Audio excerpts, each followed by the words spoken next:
মাত্রই ফজরের নামাজটা শেষ করে উঠলাম, মোবাইলটা হাতে নিতেই একটা নিউজ দেখে অচিরেই মনটা খারাপ হয়ে গেল।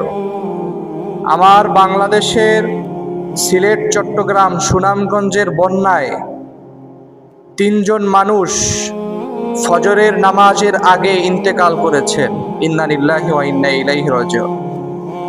গোটা বাংলাদেশের মানুষ যেই সময় ঘুমিয়ে থাকে, অনেক মানুষ যেই সময় নামাজ পড়ে, সেই সময় কিছু মানুষ দুনিয়া থেকে বিদায় নিয়েছে। এরপরও ভাই, আমি আপনাদেরকে আর কিভাবে বুঝাবো বলেন? আর কিভাবে বুঝাইলে আপনারা বুঝবেন? কিভাবে বুঝাইলে আপনারা দিনের পথে ফিরবেন বলেন ভাই? আমি তো ছোট মানুষ, বড় বড় আলেমরা এতভাবে বুঝাইতেছে, আপনারা কেন বুঝতেছেন না? প্রতিদিন দুনিয়ার থেকে মানুষ বিদায় নিতেছে। আপনি কিছুক্ষণ পরে ঘুম থেকে উঠবেন, বা এখন ঘুম থেকে উঠেছেন, ফজরের নামাজ আদায় করেছেন, অনেকে নামাজ পড়তে পারেন নাই। যারা এই ভিডিওটা দেখবেন তাদেরকে বলছি, প্রতিদিন মানুষ মারা যাচ্ছে, আপনিও মারা যাবেন।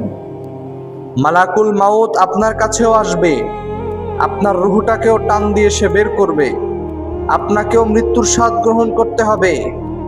যদি এইটা না হয় তাহলে তো কোরআনের আয়াতে ভুল। আল্লাহ কোরআনের মধ্যে বলেছেন যে প্রত্যেকটা প্রাণীর মৃত্যুর স্বাদ গ্রহণ করতে হবে। কুল্লু নাফসিন যায়িকাতুল মাউত, এটা চিরসত্য, এটা আপনাকে মানতেই হবে। আপনার বাপ দাদা 14 গোষ্ঠীর সবাই এটা মানছে, আপনাকেও মানতে হবে। আদম থেকে শুরু করে সবাই মানছে, আপনাকেও মানতে হবে। সো কেন ভাই, কেন নাফরমানি করবেন? আপনি দুনিয়াতে আসছেন মালিকের ইচ্ছায়, যাবেন তার ইচ্ছায়, তো থাকবেন কি শয়তানের ইচ্ছায়? এই যে মাঝখানের এতটুকু সময় কার ইচ্ছায় থাকবেন আপনি? যেহেতু হাতে আপনার সময় আছে, এক্ষুনি লেগে পড়ুন ইবাদতের জন্য।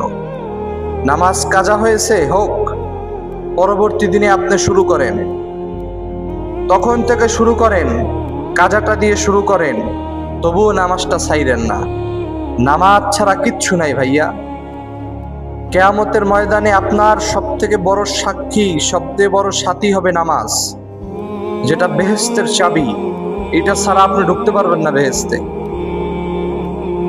এটা যদি আপনার কাছে না থাকে, আপনার জন্য জাহান্নাম অবধারিত হবে। আর আমরা জানি জাহান্নামের একটা সেকেন্ডের আযাব আমরা সহ্য করতে পারবো না। সময় থাকতে কাজে লাগান সময়কে। সময় ফুরিয়ে গেলে আর কোনো কাজ হবে না, তখন আর কোনো তওবা কবুল হবে না। তখন আজরাইল নিজেই বলবে, অ্যাকসেপ্ট ইউর ঈমান নাও। এখন আপনার ঈমান আর